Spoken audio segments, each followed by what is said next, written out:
तो ये तीन बेसिक टर्म्स हैं जिनको रिडक्स के अंदर हम यूज करते हैं। अगर इनकी प्रॉपर थ्योरेटिकल डेफिनेशन हम देखें तो स्टोर की अगर बात करें तो store is a centralise store which holds the whole state tree of your application. जो हमारी पूरी पूरी ऐप का पूरा स्टेट का ट्री बनता है उसे हमारा स्टोर होल्ड करता है। सेकंड शब्द था हमारे पास reducers. Reducers are functions that take the current state and an action as arguments and return a new state result. यानी हमारा रिड्यूसर एक ऐसा फंक्शन है जिसको बताना पड़ेगा इस स्टेट को चेंज करना है और ये बताना पड़ेगा कौन से एक्शन होने पे स्टेट को चेंज करना है। फिर वो क्या करेगा, स्टेट को चेंज कर देगा और हमें नई स्टेट रिटर्न करके वापस दे देगा। एक्शन क्या होता है, यानी ये जो इवेंट है जिसकी हमने बात की थी, this action is nothing, this is a plain JavaScript object. Action भी एक ऑब्जेक्ट ही होता है। तो जब हम इस एक्शन को इमेजिन करें, ये भी क्या है, ये भी हमारे पास एक जावास्क्रिप्ट की ऑब्जेक्ट होती है। तो ये वैसे तो कॉम्प्लेक्स शब्द लग रहे होंगे पर एक बार हम कोड देख लेंगे ना प्रैक्टिकली, बहुत ही सिंपल होने वाली है हमारे लिए चीजें। तो वापस आते हुए, action is like a plain JavaScript object that has a type field. अब ये टाइप फील्ड कहने का क्या मतलब है, इसे हम आगे जाके पढ़ रहे होंगे। तो एक्शंस को हम इवेंट्स की तरह समझ सकते हैं। साथ के साथ हमारे पास एक नई टर्म आती है which is called slice. Slice का मतलब होता है collection of Redux reducer logic and actions for a single feature in your app, typically defined together in a single file. For example, हमारे पास एक प्रॉपर वेबसाइट है। अब वेबसाइट के ऊपर डिफरेंट डिफरेंट कंपोनेंट्स हो सकते हैं, इनको कंपोनेंट्स कह लो, इनको फीचर्स कह लो। एक फीचर हमारे पास हो सकता है हमारे प्रॉपर नैवबार वाला हो, तो नैवबार वाला कंपोनेंट एंड फीचर साथ में रहेंगे।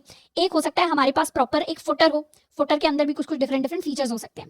अब यहाँ पर नैव बार से रिलेटेड जो हमारे रिड्यूसर्स होंगे कि नैव बार के अंदर कौन कौन से इवेंट्स हैं या एक्शंस हैं जो हो सकते हैं जिसके बेसिस पे हमें स्टेट को चेंज करना पड़ सकता है।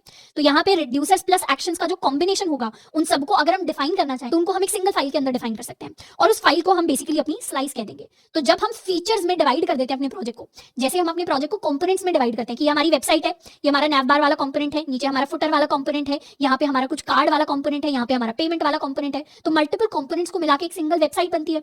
ऐसे ही ये जो कंपोनेंट्स हैं इनको हम थोड़ा सा फीचर्स की तरह समझ सकते हैं। तो अगर हम लॉजिकली अपनी वेबसाइट को फीचर्स के अंदर डिफाइन करें तो हर फीचर के जो रिड्यूसर्स एंड एक्शंस होंगे उनको हम साथ में एक सिंगल फाइल के अंदर लिख सकते हैं और इसी फाइल को हम अपनी स्लाइस कह देंगे। तो फुटर का जो पूरा रिड्यूसर एंड एक्शंस वाला लॉजिक होगा वो एक अलग सिंगल फाइल के अंदर लिखा जाएगा। तो फुटर की अलग स्लाइस बन रही होगी, नैव बार की अलग स्लाइस बन रही होगी। तो स्लाइस का मतलब कुछ नहीं है, जब आप रिड्यूसर के लॉजिक एंड एक्शंस को कंबाइन कर देते हो in a single feature in your app, तो वो सारा कोड हम सिंगल फाइल के अंदर लिख सकते हैं और उस फाइल को हम अपनी स्लाइस कह सकते हैं। बेसिकली वो जो लॉजिक आपने लिखा पूरा कंबाइंड, उसको हम एक स्लाइस बोल सकते हैं रिडक्स की भाषा में, रिडक्स की डिक्शनरी में। ये जो सारे टर्म्स हम समझ रहे हैं, इनके जो मतलब हम समझ रहे हैं, ये रिडक्स हमें बताता है कि इन टर्म्स के ये मतलब है। इन जनरल इंग्लिश के मतलब नहीं है, ये हमारी रिडक्स की डिक्शनरी के मतलब हम समझ रहे हैं। तो slice is basically a bundle of reducer and actions. अब ये तो हो गई हमारी रिड्यूसर्स की थ्योरी। अब हम फाइनली स्टार्ट करने वाले हैं अपनी प्रैक्टिकल इंप्लीमेंटेशन के साथ।